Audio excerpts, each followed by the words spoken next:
আলহামদুলিল্লাহ। আমার আল্লাহ তাআলা বহুত বড় শুকরিয়া। পশ্চিমা ধর্ম আর মুসলিম ধর্মের মধ্যে পার্থক্য। পশ্চিমা ধর্ম মানুষ মরুক, পরিবেশ বাঁচুক। মুসলিম ধর্মে মানুষ আগে বাঁচুক, পরে পরিবেশ দেখা যাবে।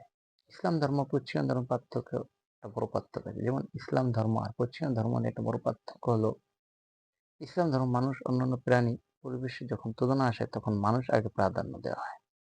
কিন্তু পশ্চিমা ধর্মে মানুষ ও অন্যান্য প্রাণী বা পরিবেশের তুলনায় আসলে প্রাণী এবং পরিবেশকে আগে প্রাধান্য দেওয়া হয়। যেমন কুকুর মানুষের কামড় দেয়, প্রাণঘাতী জলাতঙ্ক তৈরি করে, তাহলে আপনি কাকে প্রাধান্য দিবেন? পশ্চিমা ধর্মে বলা হয় মানুষ মরলে মরক, কুকুর রাখতে হবে, তাই বেহারিস কুকুর মারা যাবে না। তেমনি মানুষ জীবন নির্বাহ করতে পরিবেশ ব্যবহার করে, তবে অপচয় করবে না, এটা ইসলাম ধর্মের কথা। কিন্তু পশ্চিমা ধর্মের কথা হলো আগে পরিবেশ, মানুষ মরলে মরক। ইসলাম ধর্মে কোনো মানুষ অপরাধ করলে বিপরীতে কেন অপরাধী করলো তার কারণ আগে খোঁজার নির্দেশ দেওয়া হয়। যেমন একবার এক লোক চুরি করলো, শাস্তি হিসেবে হাত কাটতে হবে, কিন্তু খলিফা নির্দেশ করলো ওই ব্যক্তি কেন চুরি করলো সেটা আগে খুঁজে বের করো।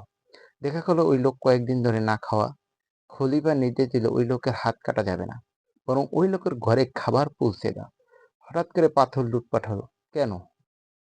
কেন এত সুন্দর পরিবেশ নষ্ট হলো? কারণ কি? আসলে বাংলাদেশের আমরা যে বাড়ি ঘর, রাস্তাঘাট, ব্রিজ, ফ্লাইওভার বানাই, এগুলো বানাতে পাথরের প্রয়োজন হয়। এই পাথরের বড় অংশ আসে সিলেট থেকে, আর সিলেটের পাথর আসে ভারতের মেঘালয় থেকে। সিলেটের পাথর উৎপাদন হয়, আবার মেঘালয়ের পাথর পাহাড় থেকে পাথর ভেসে আসে, সেই গর্ত পূরণ করে দেয়। এটাই কন্টিনিউয়াস প্রসেস, আদিকাল থেকে এমন হয়ে আসছে।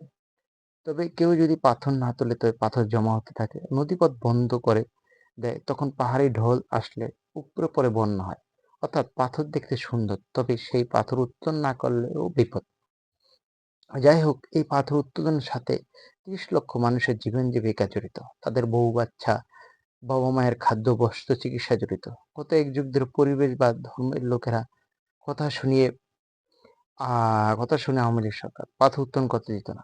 30 লক্ষ মানুষের রুটি রুজি হারিয়ে মানবতার জীবনযাপন করছিল। অপরদিকে প্রয়োজনীয় পাথরগুলো তখন ভারত থেকে আমদানি করা হতো, এতে ভারতের লাভবান হতো।